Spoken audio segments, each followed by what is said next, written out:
শেখ হাসিনার রায় হওয়া মানে আওয়ামী লীগ যে একটা ফ্যাসিস্ট দল, আওয়ামী লীগ যে একটা খুনির দল, সন্ত্রাসী দল, সেটা কিন্তু আজকে বিশ্বে আদালতের রায়ে স্টাবলিশড হয়ে গেল, প্রমাণিত হয়ে গেল।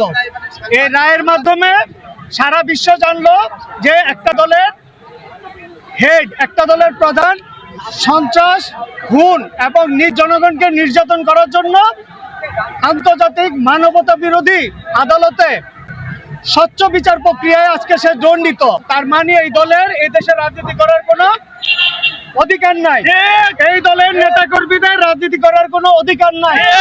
এই দলের সাথে যারা জোট বেঁধে বিগত 15 বছর ফ্যাসিস্ট শাসন অব্যাহত রেখেছিল, সেই জাতীয় পার্টি, সেই ইনুজ জাসদ, সেই রাশেদ খান মেননের সিপিবি সহ স্বৈরাচারের দোষর সকল পার্টির রাজনীতি করার কোনো অধিকার নাই।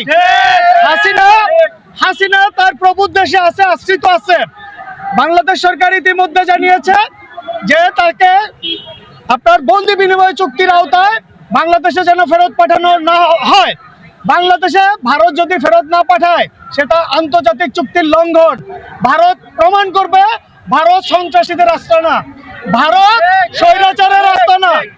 আচ্ছা, তাহলে একটু বলবেন যে একজন দণ্ডিত একটি দেশের আদালতে মৃত্যুদণ্ডপ্রাপ্ত একজন আসামি আসাদুজ্জামান খান কামাল, তিনি কিভাবে অন্য একটি দেশের গণমাধ্যমে কথা বলে? এটা আপনাদের বুঝতে হবে। বাংলাদেশে ভারতের একটা সেবাদার সরকার ছিল।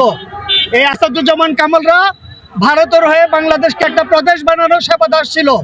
ওরা ওদের সেবাদাসকে ওদের দেশে আশ্রয় দিয়েছে। এরা নামে বাংলাদেশি, এরা অন্তরে ইন্ডিয়ান। ওরা ওদের বাবার দেশে আছে, সেই জন্যই ওদের আশ্রয় দিয়েছে এবং ইন্ডিয়া প্রমাণ করেছে। একটা কথা, সেটা হলো যে আপনি বলছেন যে শেখ হাসিনা